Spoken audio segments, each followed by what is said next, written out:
Have you ever really stopped to think about how the stuff you use every day gets made? Your phone, your car, even just a simple can of soda. It can seem like this incredibly complicated, almost magical process. But what if I told you there's a universal playbook, a kind of secret recipe that explains how almost everything is created? Well, today, we're gonna open up that playbook. I mean, it's this incredible dance of machines, materials, and people, all working together. But behind all that complexity, there's a surprisingly simple and powerful set of rules. And that's what we're going to walk through step by step. So here's our game plan. First, we'll look at the universal recipe for making anything. Then we'll dive into the management playbook that keeps it all running smoothly. We'll break down the two main steps, drawing up the blueprint and then the execution. After that, we'll see why not all factories are the same. And finally, we'll zoom out for the big picture, why all this really matters. All right, so let's start with the basics. At its absolute core, every single production process, I don't care if you're making a supercar or a cookie, it follows the exact same fundamental recipe. It's really this straightforward. You start with your inputs, that's all your ingredients, the people, the raw materials, the machines, and of course, the instructions. Then comes the transformation. This is where the magic happens. You're cutting, you're assembling, you're refining things. And then, boom, you get your output, the finished product. That simple three-step flow is the heart of literally every production system. Okay, so having a recipe is great, but making sure you follow it perfectly so you get the right quality at the right time and without breaking the bank, well, that takes a management playbook. And this playbook really has just three core functions. First, you've got planning. That's the blueprint where you figure out the what, how, and when before you even start. Then it's organizing, getting all the gears in motion, putting your people and machines in just the right places. And finally, you have controlling. Think of it like a dashboard. You're constantly checking your progress against the plan and making little adjustments to stay on course. Let's look at that planning phase first. Planning is everything. It's about creating that master blueprint before a single part is made or a single bolt is turned. This is where the really critical decisions happen. It all kicks off with two huge questions. One, what exactly are we making? And two, what's the absolute best, most efficient way to make it?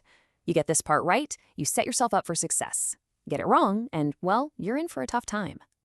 Next up, where do you physically build the factory? And maybe just as important, how do you arrange everything inside of it? The goal here is a super smooth workflow, cutting out any wasted time or movement. Think of it like setting up your kitchen for maximum efficiency. And here's the real balancing act. You've got to figure out your factory's maximum output, its capacity, and then you have to basically look into a crystal ball and forecast how much people are actually going to buy. You make too much, you're stuck with it. You make too little, you're leaving money on the table. Okay, so the blueprint is locked in. Now it's time for execution. This is where we bring the plan to life by organizing all our resources and then controlling the whole process to make sure it doesn't go off the rails. Organizing is all about being smart and efficient. You study every little task to get rid of wasted motion, and you design jobs so that the right person with the right skills is always on the right task. And controlling, that's your reality check. It's this essential feedback loop where you're constantly asking, hey, are we actually doing what we said we were going to do? And if the answer is no, you figure out why and you fix it fast. So what are you actually controlling? Well, you're basically juggling four key things at once. Your schedule, are we on time?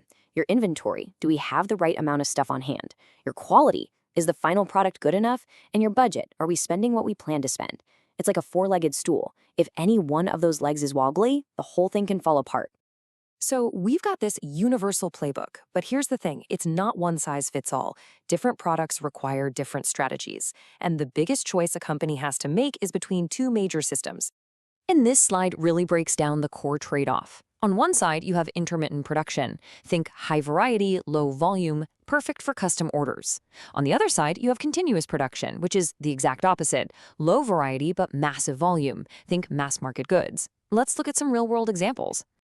So first up is something called jobbing. This is the ultimate in custom work. We are talking about making one single unique item at a time, built exactly to what a customer asks for.